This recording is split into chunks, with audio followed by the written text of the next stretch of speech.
Nationally syndicated columnist Dr. Charles Krauthammer. He's been watching the Obama White House unfold over the past 2 terms.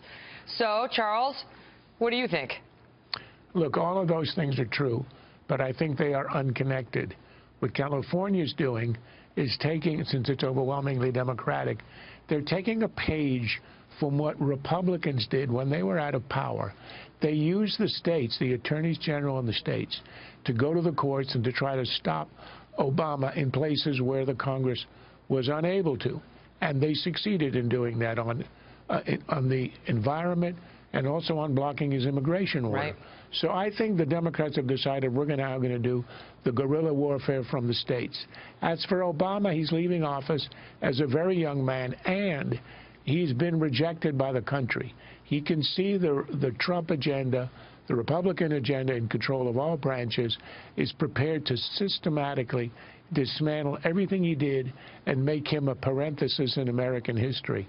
So I think it's natural he'd want to stay and fight. And as for Biden, no one's been able to keep him quiet since 1979. So I'm not surprised by that news. But what do you make of it? It is strange when you compare what George W. Bush did upon leaving office, because, you know, a pundit could have said the same thing about when he left, that President Obama was going to systematically dismantle the Bush agenda, that he had been clearly rejected and so on. But he didn't stick around Washington. Now granted, President Obama's got a young daughter in school and he wants her to finish, but the notion that this team, once they're out of office, is going to stay and continue fighting the will of the American people looks very different than what we saw 8 years ago. Well, look at what Obama did today. He essentially wrote a letter justifying his 8 years in office. When presidents leave office, they generally don't make a plea on their own behalf. It's beneath them. I mean, Eisenhower gave a farewell address. It was about the country. Obama is now going to give one next week. I guarantee you it'll be about himself. So this really is a matter of, well, narcissism is probably overstating it, but he sees his own reputation at stake. I don't think W cared as much. He figured history will decide how he did in the end, and he doesn't have to meddle in that. And he also, I think, as a matter of sort of decency, you let your successor operate, see how he does, and don't heckle him from the sidelines. I'm not sure Obama plays from the same playbook. So you talk about legacy, right? That they're worried about the legacy now, and if they, I guess, get the right messaging out there, they think they can shape it at this point in his candidacy, in his presidency.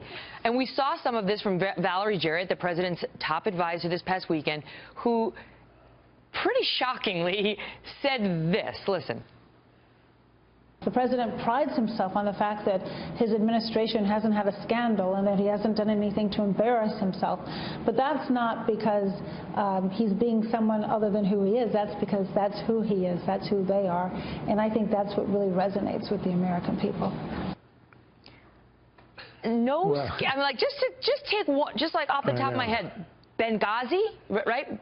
Benghazi, where they were. If you like your plan, you can keep your plan, which was just an out-and-out falsehood that resulted in outrage and millions of people being misled. I mean, the IRS, the targeting journal, I mean, you could go on.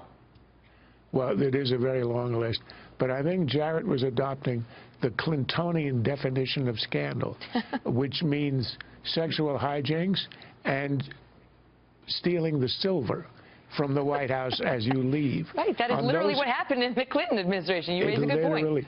It literally happened with the Clintons. I can assure you it will not happen with the Obamas. By that standard, this has been scandal-free. And you've got to give them credit. 8 years without the kind of rumors and innuendo that you generally get about the personal conduct of the president. They have been fairly clean on that. But when you're talking about assaults on the Constitution, stepping over the separation of the powers, saying if the Congress won't act, I will, which is a contradiction of the whole idea of a limited executive. Those are scandalous, and they are far more damaging. So I give her a pass on the minor point, but on the major point, it is truly astonishing to hear it, and I'll bet you she believes it. I mean, you know, it's four dead people in Benghazi, Libya, who were left there with inadequate security for what the U.S. Congress suggested were political reasons on the anniversary of 9/11, including an ambassador. I mean, it's somewhat scandalous, but we'll leave it to the American people to have the final judgment on that. Charles, great to see you. My pleasure.